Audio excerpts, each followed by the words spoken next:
at dapat ito'y wakasan na. Okay? Dahil pag hindi natin ito winakasan, tinotolerate po natin ang legalized corruption. So, ayan. So, bahala na kayo kung paano nyo gagamitin ang content na ito. Basta pag-usapan ninyo ito, no? Dahil marami nang sumasagot sa akin. Okay? Na may congressman na nabulol. Okay? Nung tinanong siya tungkol sa post ko about the legalized corruption. At ang pinaka-latest po na sumagot ay si former Senator Ping Lacson. Okay. Eto, kayo po ang huhusga kung si former Senator Lacson po ay nagsisinungaling. Okay? Ito po ang magiging katanungan sa live na ito na inyong sasagutin pagkatapos ng kung mag-explain. Kayo po ang hahatol kung si Lacson ay sinungaling or nagsasabi ng totoo. Okay. Bakit na-involve si Senator Lacson? Kasi po, noong 2011, 15th Congress, si Senator Lacson po ay nagpasa po, okay, nag-file po ng resolution. Ang tawag sa resolution ay concurrent Senate Resolution number 10. Okay, papakita ko sa inyo yung kopya ng resolution na yon. Okay. So, ito po siya. Okay. Ito po yung kopya. Okay. So, ayan yung what do you call that? Control number.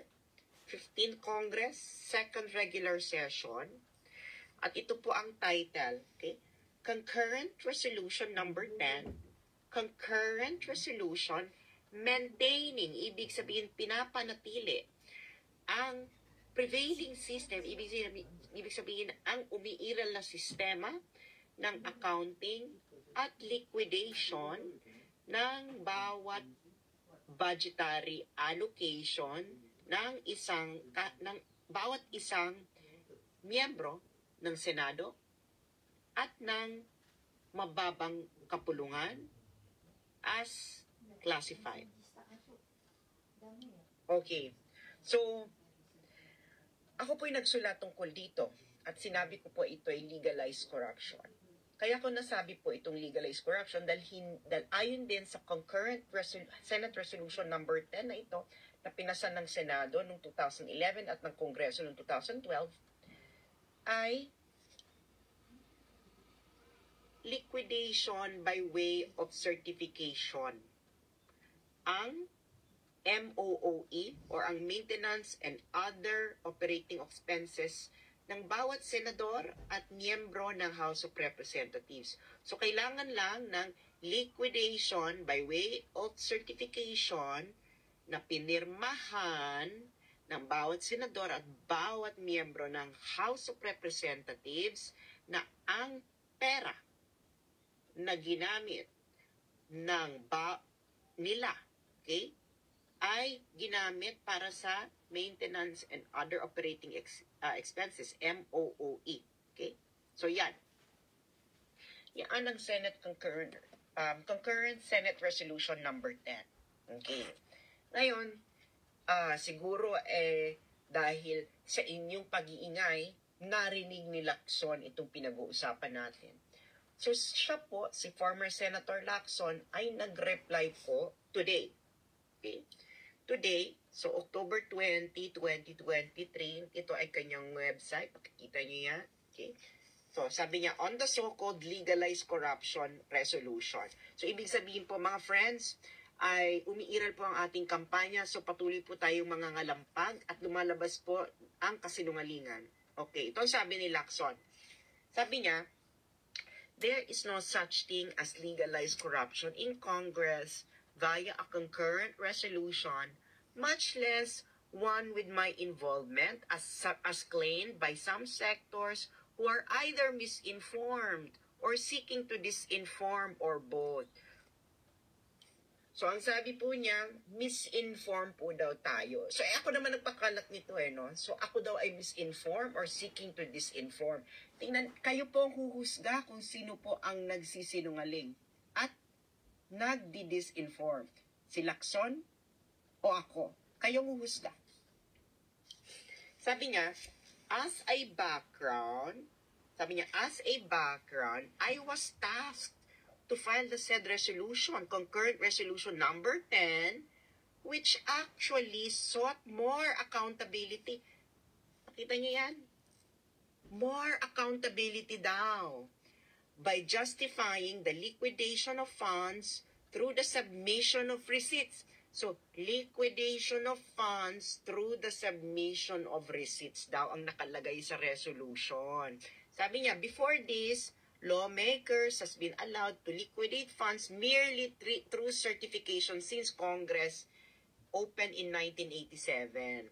So, sabi niya, bago daw yung concurrent resolution number 10, sabi niya, bago yung concurrent resolution number 10 na kanyang pinasa, liquidation through certification lang daw ang Congress. So dahil daw sa concurrent resolution number 10 niya,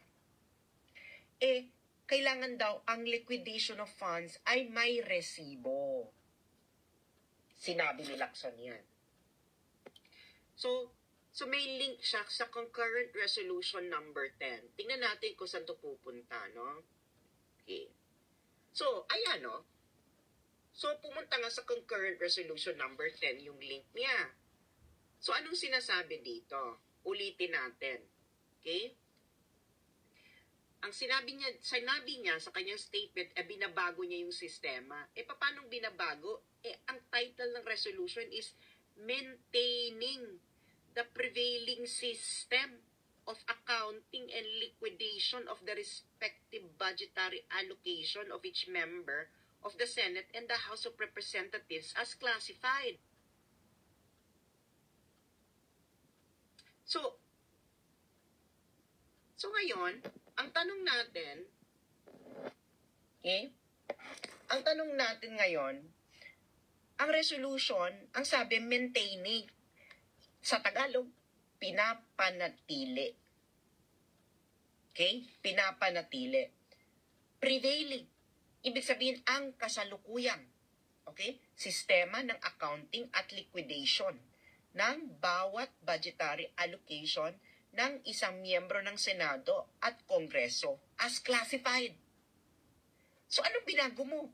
I-maintain mo nga yung sistema, ang umiiral, prevailing system, umiiral na sistema.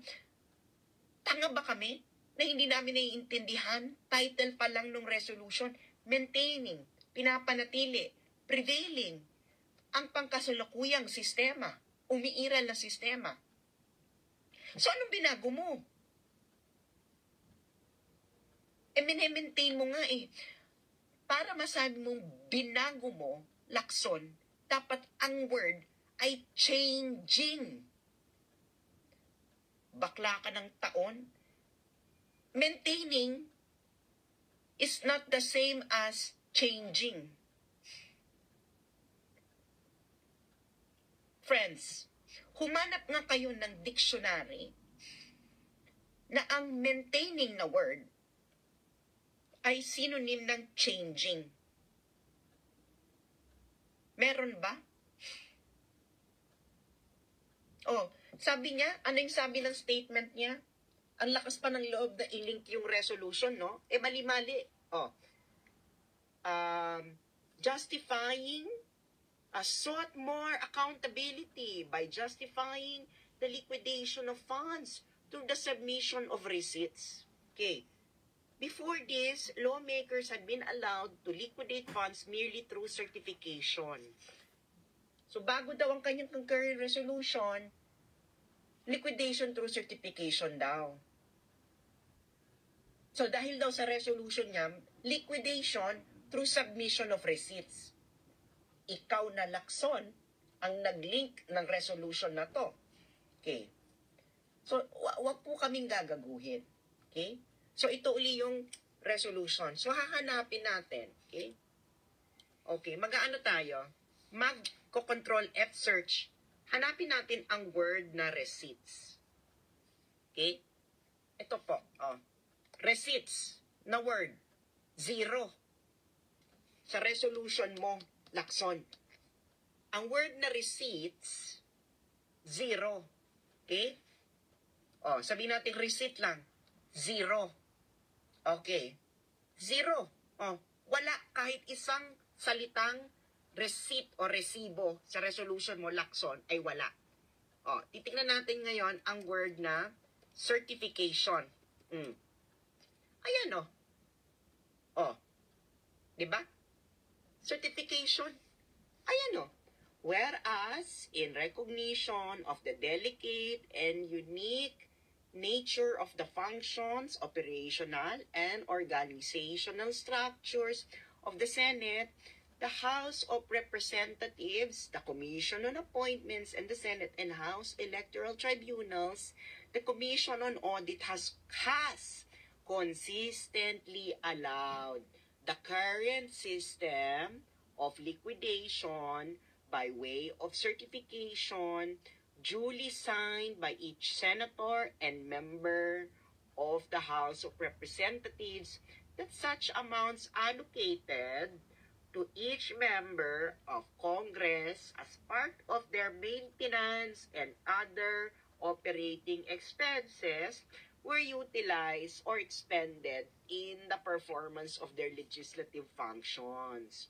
Okay, so anong naging hatol nila, no? Resolved as it is hereby resolved by the Senate, the House of Representatives concurring that the prevailing system of accounting and liquidation of the respective budgetary allocation of each member of the Senate and the House of Representatives as classified. So, ano yung sinasabi ni Senator Lacson na binago niya ang sistema because of concurrent resolution number 10? Hindi pa kami, Senator Lacson, do you really think na we are that stupid? Ha? Do you really think na bobo kami? Na hindi namin naiintindihan ang napakasimpleng English ng concurrent resolution number 10, maintaining the prevailing system of accounting and liquidation ng bawat isang senador at congressman as classified. At nakalagay na rin sa resolution na yan na ang current system ninyo nung pinasayan ay liquidation by certification. So, ibig sabihin, Senator Lacson, pinanatili mo yung sistema na sinasabi mong binago mo. Hindi ako magdi-decide. Ang taong bayan ang magdi-decide kung sino ang nagsisinungaling. Ako o ikaw. Okay. Pupuntahan ulit natin yung statement mo. Oh, sabi niya, current resolution number 10 adopted in 2011 takes into account members of Congress extending immediate response and assistance to constituents outside our legislative work such as medical assistance. Pero daw hindi raw ito inconsistent, okay, sa pag-audit ng COA. Okay. At nagmayabang pa raw siya, no? Thus, while the concurrent resolution allows certification by individual legislators to disburse funds allocated to their respective offices, it does not excuse anyone from liquidating through official receipts and other verifiable documents, much less from being audited by the Commission on Audit, as nobody in government is exempted from COA audit. Ikaw na nagsabi niya, walang exempted sa COA audit. Sabi pa niya, for the record, throughout my years in public service, I have always been consistent in complying with all the existing COA regulations, much more with the required submission of all liquidation instruments when I was in the Senate. Thus, when the COA first conducted a special audit of Congress, I was the first one who submitted the receipts and related documents. Well, Senator Lacson, unahin ko na yung nag-submit ka. Bakit pwede po bang isa-publiko ninyo ang individual COA audit ninyo? Pwede bang Sabi mo naman may nag-i-exist na mga resibo ng MOOE mo, baka pwede mong i-public yung liquidation mo ng expenses. Pati yung kung sino yung mga binayaran sa opisina mo. Sino ba yung mga pinapasweldo sa opisina mo. Kasi wala po kaming makita na publicly available na ganitong information. Hindi naman classified yan, di ba? Anong sabi niya? Sabi mo, Senator Lacson? Ha? Concurrent Resolution number 10 adopted in 2011 takes into account members of Congress extending immediate response and assistance to constituents outside our legislative work, such as medical assistance. Alam mo, Senator Lacson, ang kalaban mo dito ay dokumento, record ng Senado. Nung ikaw ay tumayo doon at nag-deliver ka ng sponsorship speech ng Concurrent Resolution number 10. At baka naman kasi nagka-amnesia na si Senator Lacson. At nakalimutan niya ang kanyang sinabi during his sponsorship speech. Ito, download ko na rin to, no? Para kung mahak uli kayo, meron na akong record. Republic of the Philippines, Senate, Pasay City, Journal. Session number 13, August 24, 2011. Okay. So, pupuntahan natin yung sponsorship speech ni Lacson. Okay. Sponsorship speech, Lacson. Ayan o. Asan ba yung sponsor? Ayan. Senate Concurrent Resolution number 10. Okay, anong page to ng journal? Okay, so this is page 210. Okay, Wednesday, August 24, 2011. Okay, yan ang journal ng Senate. Record to mismo, official record to ng Senado. Kaya nga may pirma pa yan. Di ba? May pirma pa yan. Okay. Sabi mo, takes into account medical assistance. Sponsorship speech of Senator Lacson. Preliminarily, Senator Lacson stated that the Constitution has divided state authority etos-etos. Sabi mo, meron kayong fiscal autonomy. Okay. Ngayon, ayan, sabi mo, delicate ang nature at duties ninyo bilang legislator. At because delicate ang nature ng inyong duties as senator, ito ay calls for a system of liquidation by way of certification. I-highlight ko yan, ha?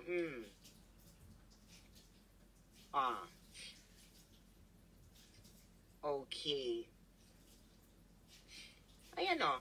He pointed out, si Lacson yan, he pointed out that the delicate nature of their duties as legislators calls for a system of liquidation by way of certification containing an itemized list on the manner the amounts allocated to each legislator were utilized or expended in the performance of their legislative functions. Ngayon, Senator Lacson, mga kababayan, okay? At ganito po ang itsura ng itemized list na certified. Okay? Isa lang nag-i-exist sa COA. 2020 lang. Okay? Ito yan, no? Ayan, no? Itemized list of amounts paid to and expenses incurred for each senator for 2020. 2020 lang nag-i-exist, Ganyan lang yan, no? Ganyan lang.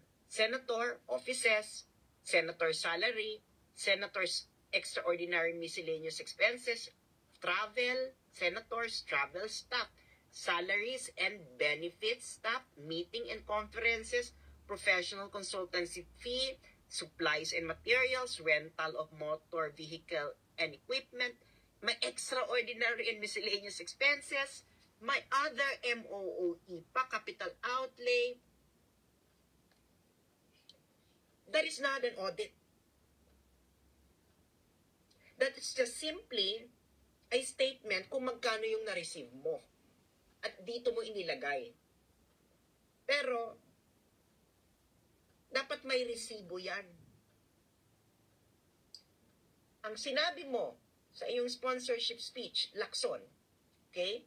Hindi ako nagmi-misinform, Senator Lacson.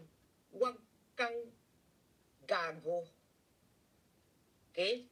Ang linaw-linaw na ang record mo sa Senado, nang sinabi mo yan, is he pointed out that the delicate nature of their duties as legislators calls for a system of liquidation by way of certification containing an itemized list on the manner of the amounts allocated to each legislator. So, walang resibo. Merong word na resibo? Lacson, nasan? This is your sponsorship speech in Senate. Ito pa sinabi mo, ha? About rigid requirement. Journal to ng Senate, ha? This is their official record, August 24, 2011, Wednesday, page 210. Senator Lacson explained that the Supreme Court has defined fiscal autonomy as freedom from outside control.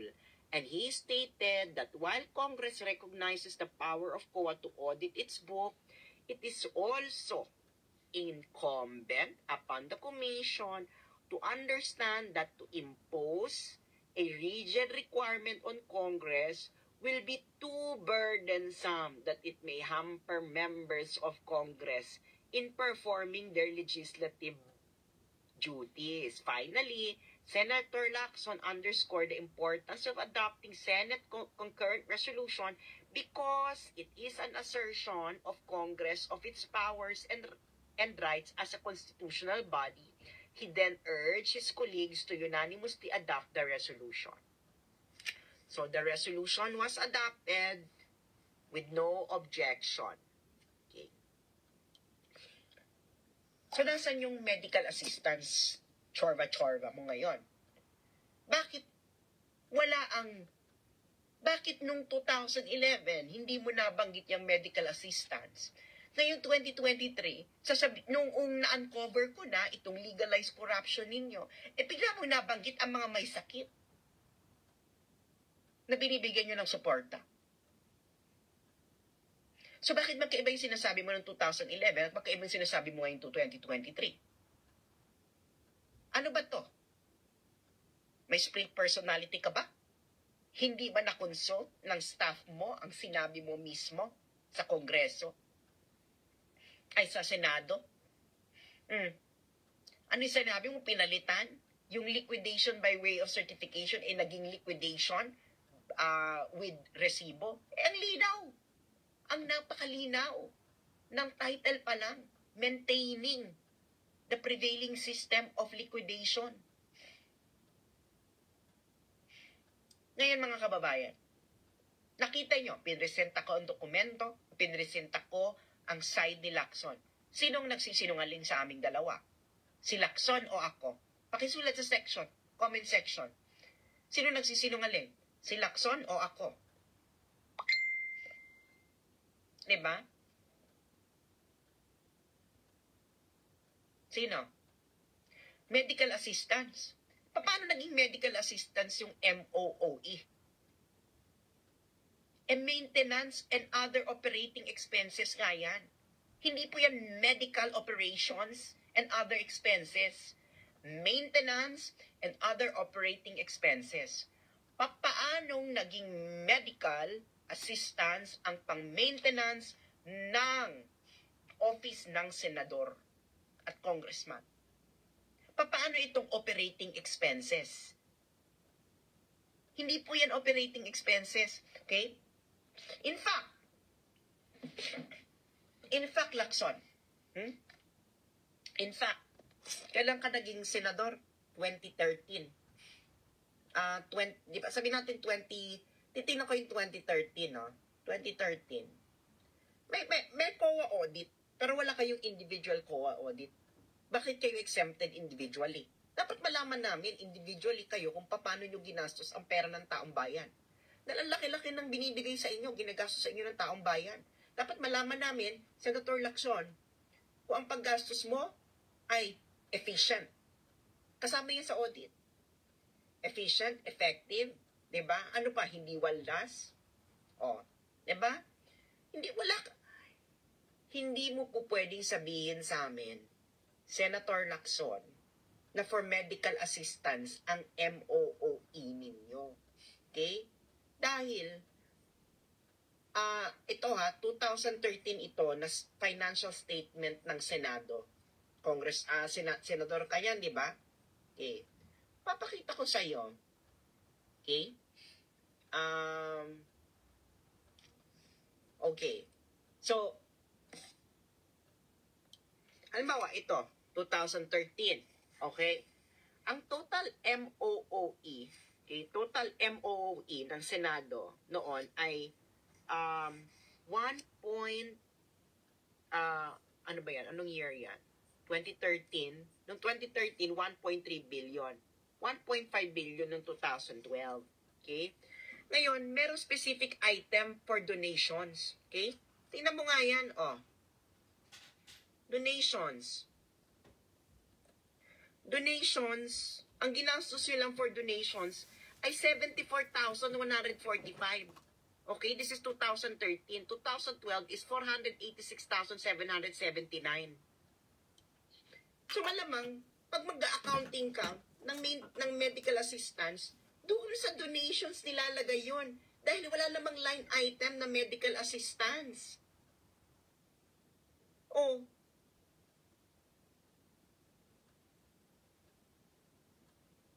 nagagaguhan pa tayo dito? Ano ba tingin niyo sa amin? Bobo? Hindi kami nakakaintindi?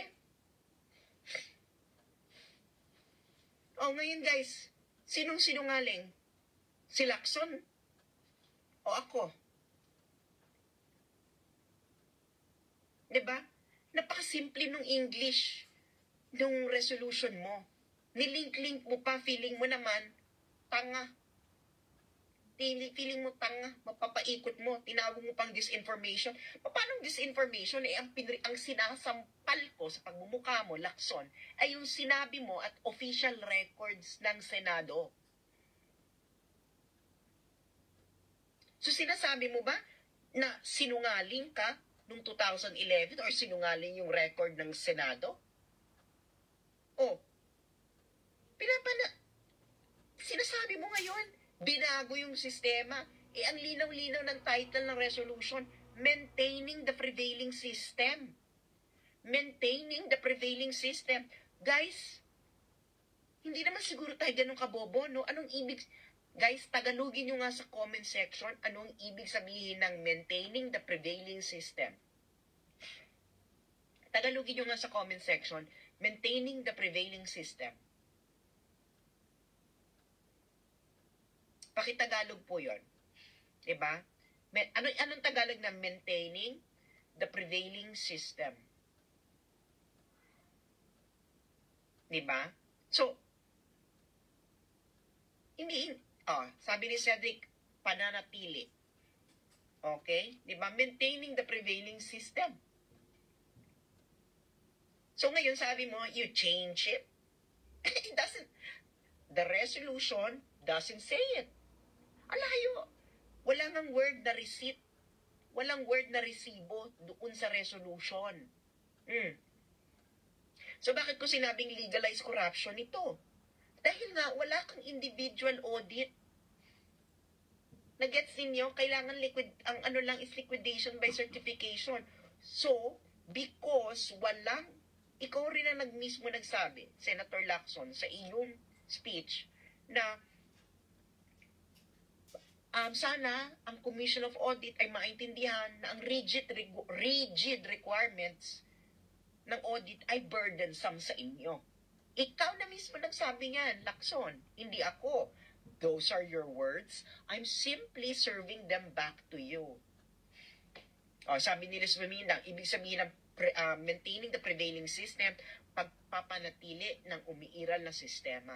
So, ang umiiral na sistema ay liquidation by certification. Ano, bakit Lacson, ganyan kakapal ang pagsisinungaling mo, may record, may dokumento na eksaktong sinabi mo sa Senado. Bakit iniiba mo ngayon ang topic? Ganun kahalang ang pagmumukha mo? Nasasabihin mo, disinformation, yung sinabi ko.